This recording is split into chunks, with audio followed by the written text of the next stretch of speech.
Welcome back to the Housing Advocate, the podcast of the Southern Utah Home Builders Association. My name is Stacy Young, and today I'm super pleased to be joined by two men I like and respect a great deal. Mayor Chris Hart of Ivins and Mayor Rick Rosenberg of Santa Clara. Welcome to the show, guys. Thank you. Thank you. Appreciate you guys joining me this morning in the SUHBA HQ.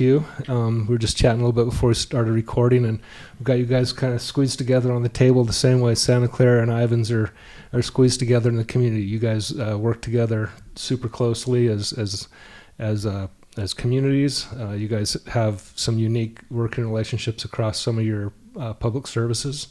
And maybe we'll talk about that a little bit if it comes up. But mainly, I want to just bring you guys in today as you guys are leaving us in a sense. You guys are both on your last terms as mayors, both long-term mayors, and have done wonderful service for your communities. And want to take a crack before the election to just bring you guys in and catch up and hopefully share with our listeners some of your accumulated wisdom.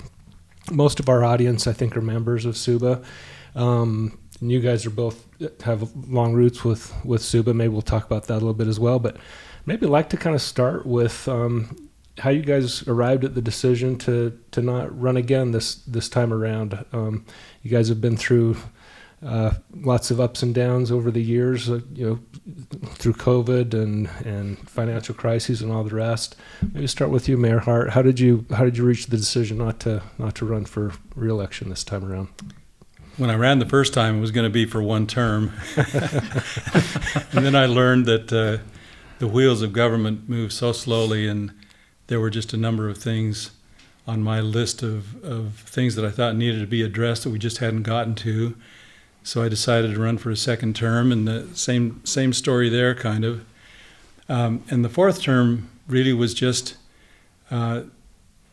we'd come a long ways down the path of developing a more positive image about our city, and it just felt like I had some loose ends that I wanted to tie up. And of course, this all depends on what your electorate is going to say. But I decided to run again for a fourth term, and fortunately was given that opportunity. And honestly, as I come to the end of this term, I just feel like the things that I set out to accomplish, and by that I mean with everybody else, it's not me really that does any of it, but the vision that I had and the specific issues that I saw that I thought needed to be addressed, we kind of had.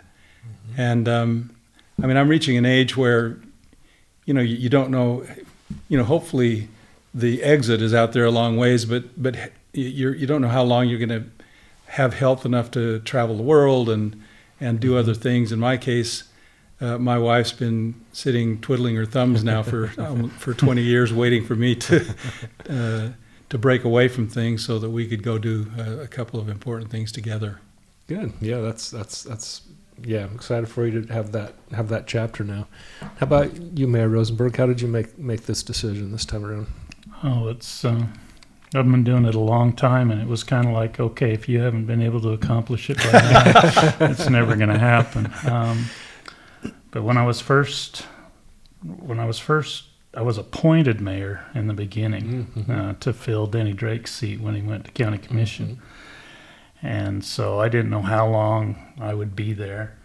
I decided to run the next year to finish the term, and nobody ran against me. And it's been like that for a long time. Mm-hmm. It's kind of like I've stayed long enough to where I felt comfortable with that we had a successor that could come in and do a good job. And I feel like this year we had two good men that are running for mayor. Mm-hmm. I think it was time for Santa Clara to have a mayoral election. And kind of the same as Mayor Hart, a lot of the things that I wanted to get done in the beginning, I've been able to check off. The first couple of terms were tough. They were challenging terms. We were still recovering from the 2005 flood. Mm-hmm. Then we had the 2010 flood, mm-hmm. and then we had the 2012 flood and the financial crisis, mm-hmm. and so it was a busy time with a lot to do and a lot of challenge with it, and those were hard days, but those were days that are burned into my memory, and it seems like this term, it's not as hard. It's gone pretty smooth this last term, and I thought, okay, it's time. And you just kind of know. I think you know. You do. when It's just time. a gut thing, and Yeah, both to felt move it. on. That makes sense. Yeah, it makes a lot of sense. And like you both alluded to, both of your communities have really evolved a lot during your collective terms in office. And I've been in town a little over 20 years, 22 years or something like that. And I've seen some of that in both of your communities. They've both grown a lot and evolved a lot. And you guys have really steered a steady ship through that. I think another thing that's really interesting about both of you guys, and this kind of gets to some of your connection to the home building industry, is you both have roots in this. I guess you're both more or less retired from your day jobs at this point, but Chris, you're a longtime home builder, and you were president of the state HBA at one time, and Rick, you've founded and run one of the more successful and prominent civil engineering firms in town. And I feel like I see that sort of inform the way you approach your work. You both are great leaders in many common ways, but you each have just a little different spin on it based on this particular expertise you bring to it. And maybe it was a good thing that you were in Santa Clara with all those floods, because you could really bring some deep expertise to those kinds of challenges that not everybody could. Mayor Hart, what are one of the two things that stand out for you in terms of some of the more challenging moments during your community's run while you've been mayor? When I was first elected mayor, I realized that the biggest challenge we were going to face, because we were far enough removed from the economic hub of St. George and Washington, that it was unlikely that we were going to be successful in securing much in the way of conventional commercial development. And cities just simply, they just can't make it without a commercial tax base, sales tax base, or transient room tax base. And so as I looked at the kind of the positives and negatives of our city at the time, I realized that we kind of needed to tidy up the place a little bit if we were going to be appealing to potential developers, commercial developers coming into the region there. And we had a project on the books for probably a dozen years before I was elected mayor. Our historic township was just that. It was chip seal roads and dirt shoulders, and every time we had a major storm event, we'd have flooding pretty much through the township. There'd be a number of homes that would have to undergo serious repairs after that. And we had, prior to me, two previous mayors had tried to put that township project together to get curb and gutter and sidewalks and actual paved roads through that. And without that, we looked like just an old town anywhere, right? And so when I got into office, I studied that out and realized that not only was it a beautification project, if you will, but it was really a stormwater project. And so I gathered everybody together. I can remember this day vividly, brought in all of the city engineer and the city manager and everybody, and said, this is no longer a road project, this is a stormwater project. And just shifting that direction allowed us to draw on resources. And it had failed in the election previously, twice I think at least, because the residents of the township couldn't afford what their share of that project was going to be. Mm-hmm. But converting it to a stormwater project, all of a sudden the curb and gutter and the paved roads were stormwater related. Mm-hmm.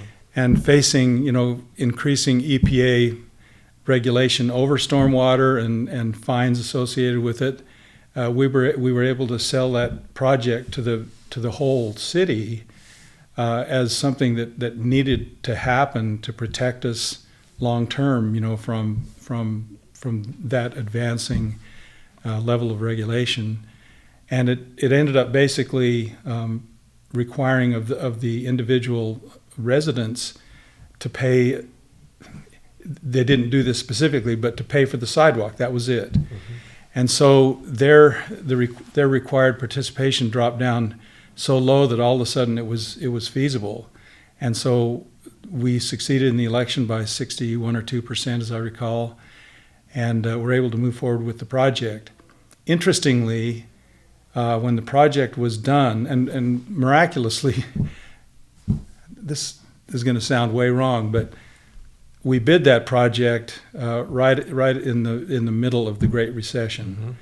And the engineers' estimates on that project were like $7.5 million, and the low bid came in at half of that. Mm-hmm. So we were able to do that entire project at a time when people were without work. I mean, the contractor was actually grateful to have the job. Yeah. Yep. And when they completed that job, it wasn't very many months, and we had the first of our 2 successive 1,000-year storms. And as that heavy storm, flowed down through the township, we didn't have a single property that was damaged. And so a lot of naysayers, I didn't keep count, but a lot of the naysayers quietly approached me in grocery stores and so forth, saying, "Glad you did that."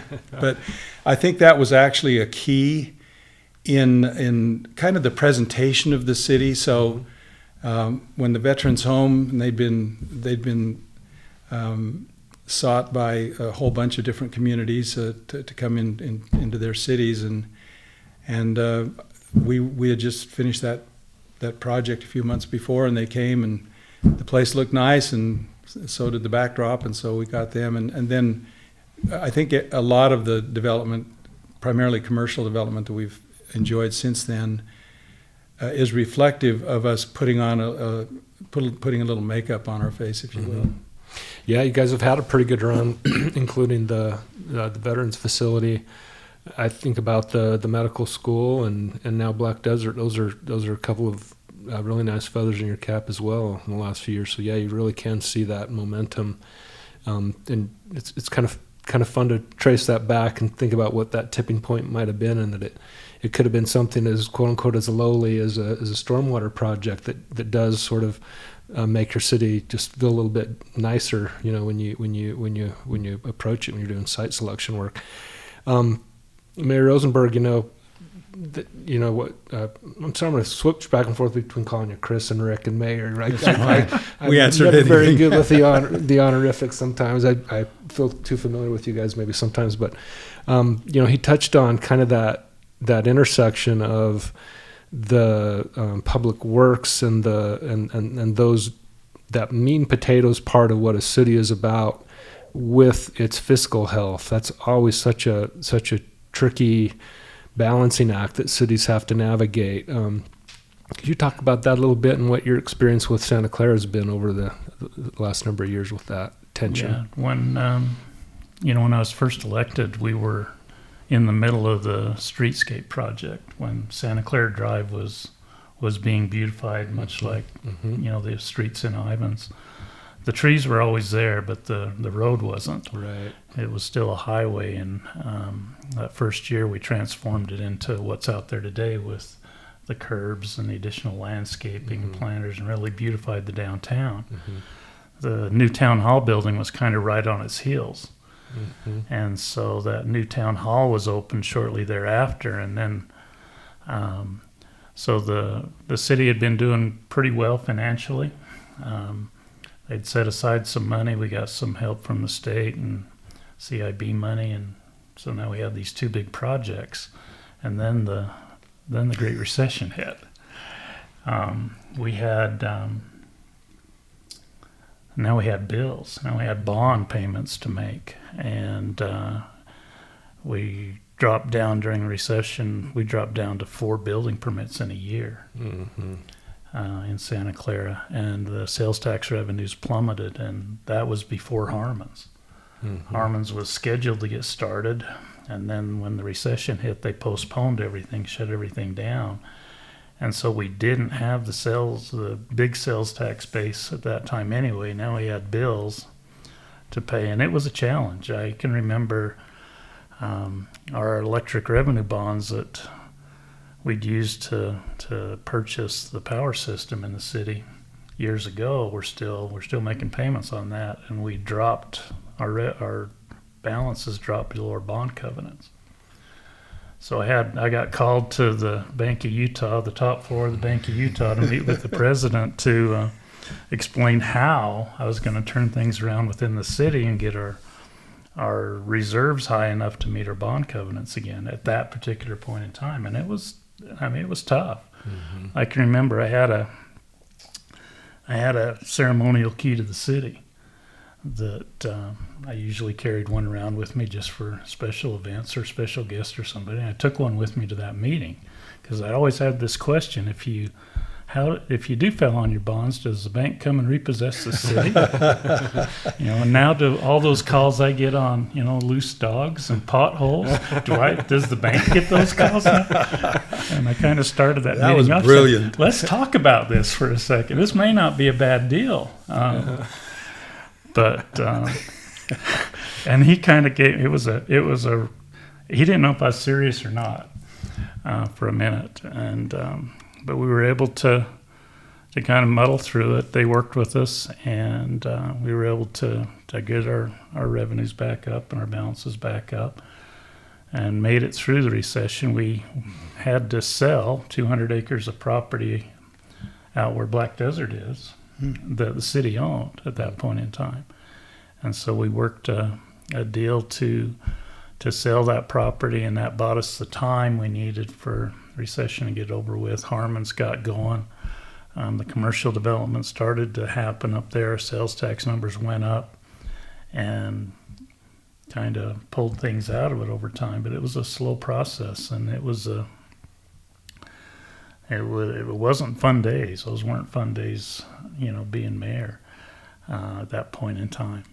And plus you're dealing with everything else at the same time, all your streets and utilities, and we were still doing flood recovery and a lot of that stuff at that same point in time. So it's a balance. Mm-hmm. You're keeping your budget and balancing your budget and keeping the priorities of your community built into that budget, what needs to happen, being able to explain to people why maybe not this year, maybe next year, maybe the subsequent year. We can't do everything all at once, everything that you'd like to do.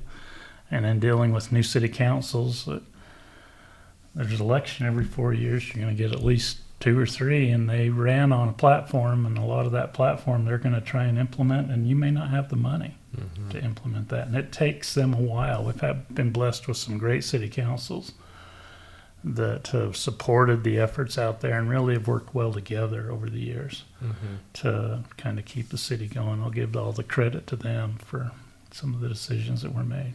Yeah, a lot of great insights in that. Yeah, and those were really tough days. I think for all of us, there was a long period of time there you just didn't know how long. You can't see around the corner of these things, right? And I think the saying is, the question is the recession going to last longer than your money? It's sometimes the math is almost that kind of brutal.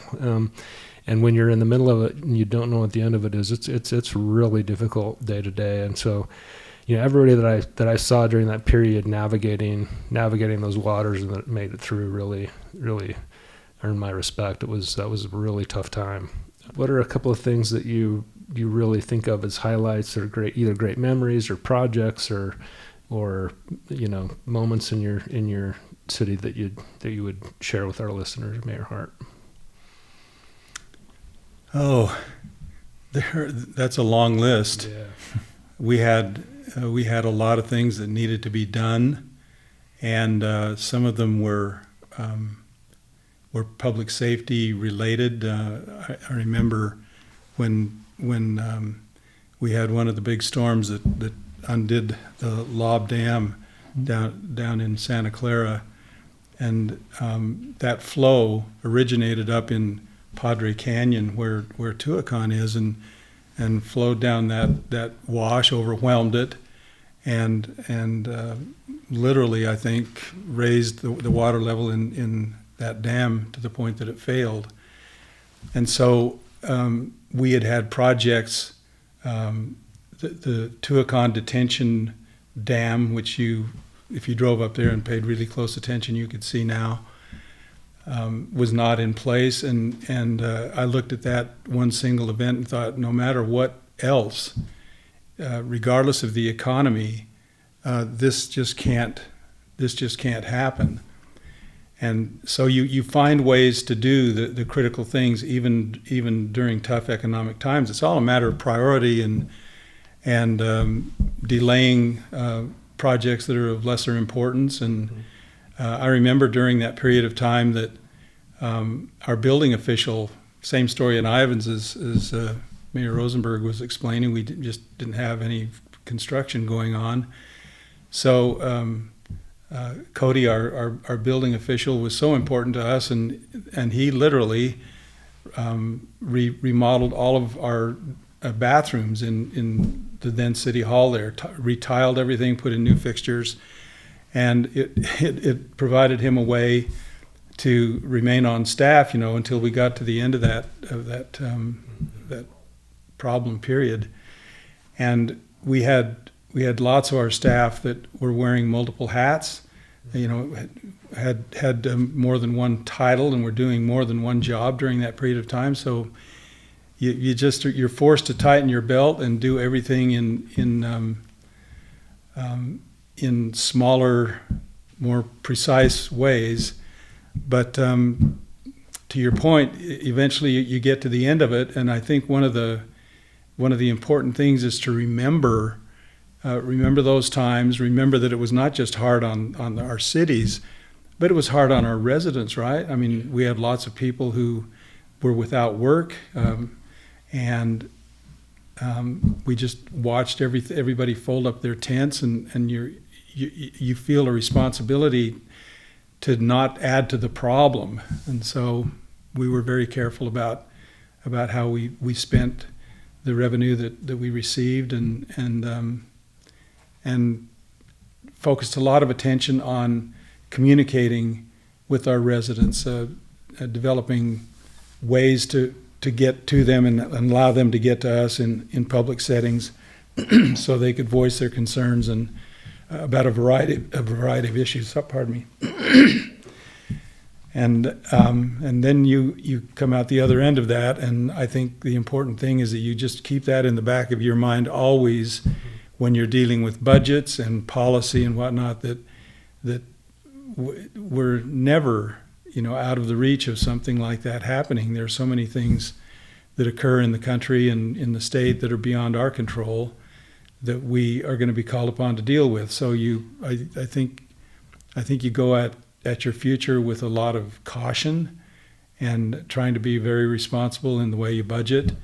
And here we are. We're both making an exit on a high note. Yeah, I think so. Yeah, you're right though, and I think for those of us who that we're kind of in the trenches in one form or another during that period, it really, it's hard to forget those days. Yeah, you do tend to manage from that point on. I mean, I don't know that it's kind of to the level of some of the stories you hear about people that survived the Great Depression, but I feel definitely like that informs a lot of the way I see the world and the way I think about business and management and all of those things.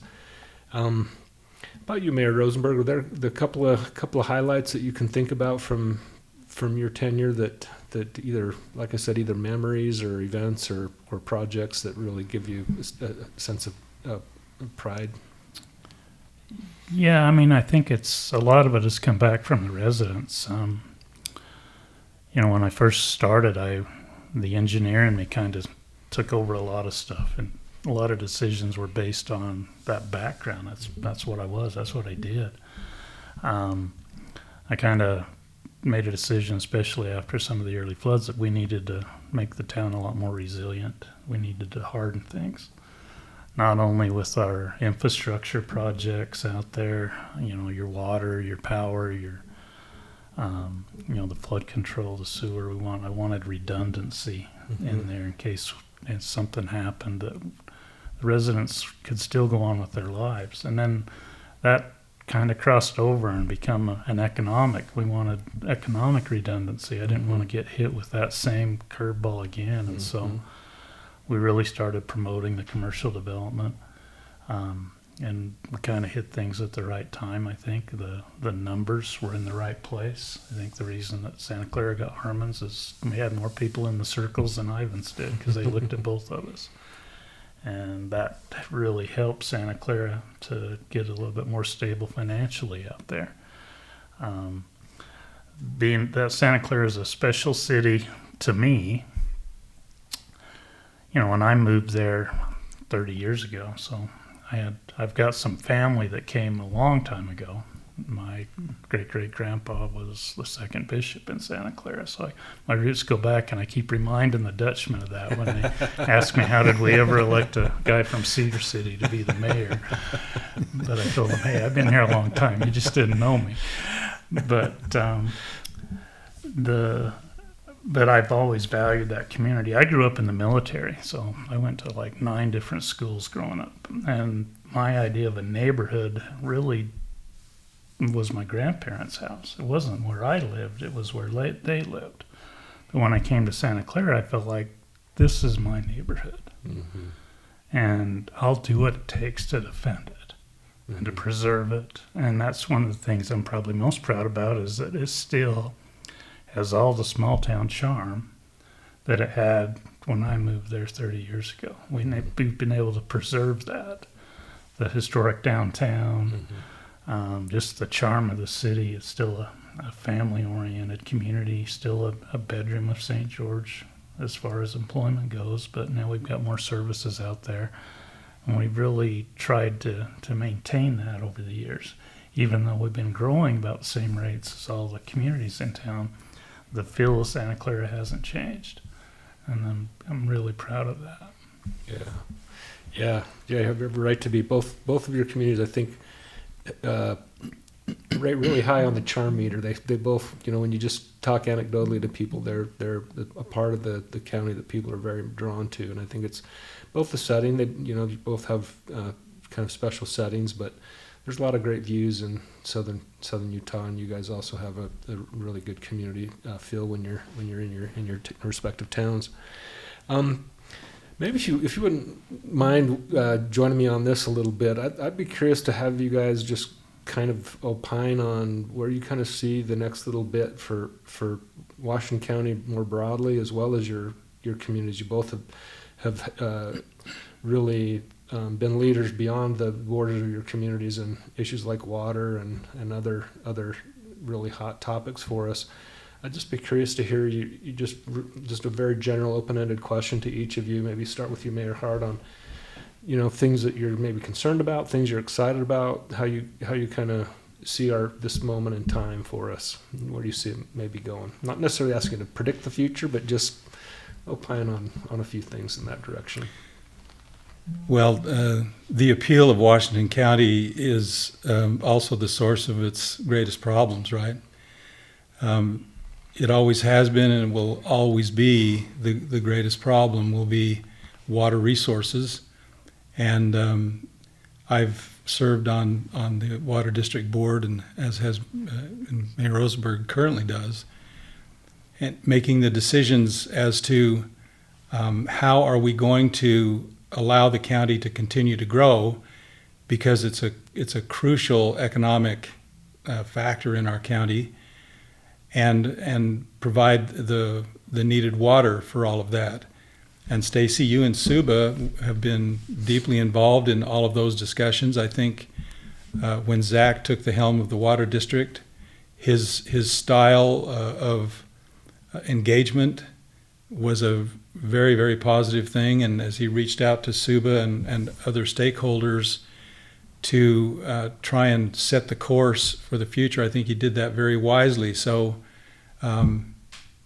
SUHBA was, I think, one of the key reasons that the current plan, which basically didn't abandon the Lake Powell pipeline, but the Lake Powell pipeline was caught up in litigation and a lot of forces resisting it, and so to refocus on conservation and this reuse plan that's now in motion that allowed for the 20-year plan to be created that allows banks to confidently lend on projects and so forth. That was huge. But each year, as each year ticks off, and we have another one that's about to come to an end, that 20-year plan, becomes an 18-year plan, I think now, and then a 17-year plan.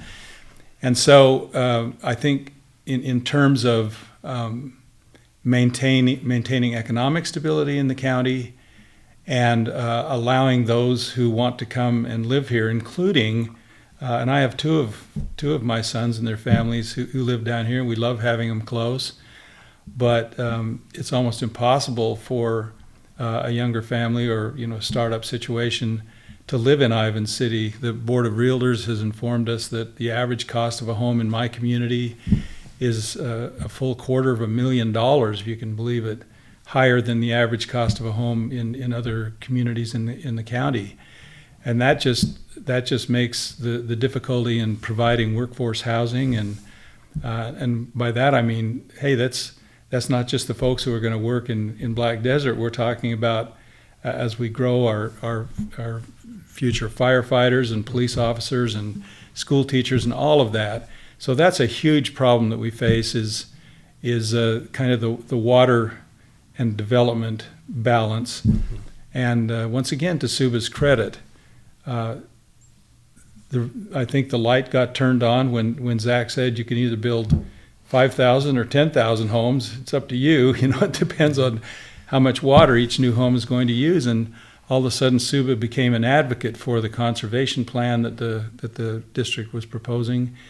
But I actually see the future as being bright for Washington County because once these current plans are in place and we have a reuse system that's functioning, as we continue to grow, there will be the next solution out there. It'll probably mean amplifying even the reuse efforts, and we'll have to mimic Las Vegas and other communities that have realized that a water resource is to just use what you have multiple times, right. and it works very well that way.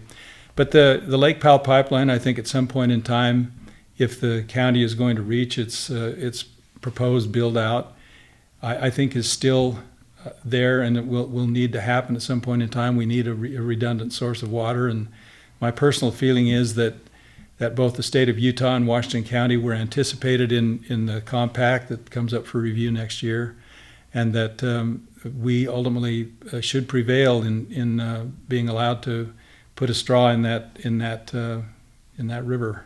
Mm-hmm. Yeah, I agree.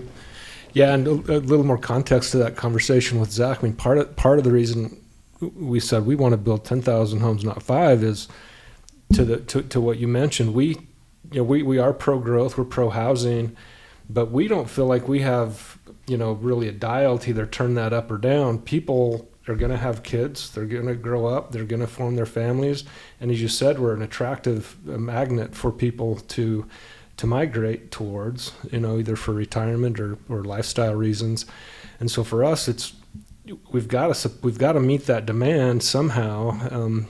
Maybe somebody at a different pay grade than me has a different way to solve for that. But for us, either we meet that demand well or poorly, and if we meet it poorly, we're going to get into kind of an auction situation with our housing, and that's going to put even more upward pressure on pricing. So those things are always in tension between growth that is meant to meet the demand there and the affordability question. All of this stuff is connected and really tricky to navigate your way through well. But I think I appreciate your comments about the water. We feel like new construction is some of the most water-wise uses that we have out there today. New residential construction is super efficient. And so we're hopeful that we can find these other gears, like you said, that the reuse system will come online as we go. And I think we'll still see. I think another area that we have a little bit of savings to hit is still in some of our land use. And this does intersect with the affordability conversation, where a smaller home uses less water. Yeah. A townhome that doesn't have much outdoor landscaping uses less water than a large home on a large lot. And that's where a lot of our needed housing is also in that forum. So we can kind of kill two birds with one stone by accommodating some of the growth, meeting some of the affordability, and doing so in a really efficient way from the water standpoint.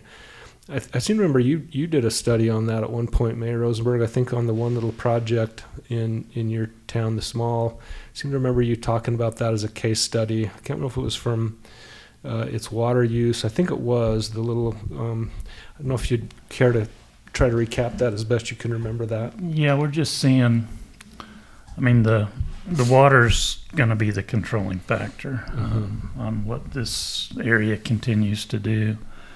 And probably the biggest threat on the area continuing its prosperity is the water. What the home builders has done and what new construction's done to reduce the amount of water per home is amazing. And I think that effort is kind of leading the community-wide effort to reduce everybody's water. Mm-hmm. And that's where a lot of the ability for us to continue to grow will be in converting some of our commercial, some of our large residential to use less water and free up water for new growth. Dealing with the resident who comes out and says, why should I get rid of my lawn so you can issue more building permits and make traffic worse, is going to be a challenge. Hard conversation. Going to be a challenge to deal with. But I think if any of them were here, if any of them were running a business when growth stopped, they'll have memories of the impacts that has on the community as a whole. Mm-hmm. And hopefully we'll be able to avoid that going forward. We had some of the newer housing projects out there even before the landscape ordinance went formal. Mm-hmm. They were already starting to minimize their outdoor use, and so we were seeing townhome projects out there that were coming in less, and their consumptive use is what the new requirements were putting on them. Mm-hmm. They were already meeting that before the ordinance was in place. And I know Chris and Ivins has seen that for a long time with mm-hmm. your outdoor water use has really come down dramatically. Mm-hmm. And so that gives me hope, going forward, that people are going to do the right thing and be able to enable us to balance this growth with the economy. If we shut down growth for a lack of water, we're going to shut down the economy as well, and there's going to be negative impacts that nobody likes. A lot of people want to move here. A lot of people want to leave California or up north and come down here with a little money in their pocket, and they can afford to buy one of these houses. But they're not bringing the service workers that they need with them. Right. And there's no place in the community for those people to be able to buy a home. We're getting really good at building high-end product and really good at building apartments. And that missing middle is something that makes our communities. Yeah. And we need to figure out how to get more of that. And so there's another challenge for SUHBA right there. No, I think you're dead on with all of that. I think that is the channel that has kind of the most potential to be really good on water, really good on affordability, and really good for our communities. Mm-hmm. We've had this conversation too before around. It would be really healthy if we saw a little bit more integration within our neighborhoods, so that you weren't sort of built like a TV dinner where the peach cobbler cannot touch the vegetables and cannot touch the Salisbury steaks, and so I couldn't agree more. I think that solving for that would be really, really healthy for us. That there's an economic instability component of just shutting down growth, but the other really big one is the component of what makes a community great in terms of the restaurants, the healthcare, the public safety, the schools. That is the lifeblood of your community, and if the folks who are going to provide those services don't have a way to live in sort of a dignified, healthy way, it's not good for any of us, right? So I've probably taken about as much of your time as I feel like I should today, but I just couldn't appreciate both of you more for your service and the leadership you've provided over the years, and for the friendship and alliance you've had with SUHBA. You've been a great help to us over the years, and don't go anywhere. We're not gonna let you get away from us too far. So, again, thanks again for coming in and doing this, and hope you guys both enjoy the next chapters. And thanks also to our audience who's tuned in today. If you liked the episode, we hope you'll subscribe so you don't miss an episode, and we'll see you in the next one. Thanks.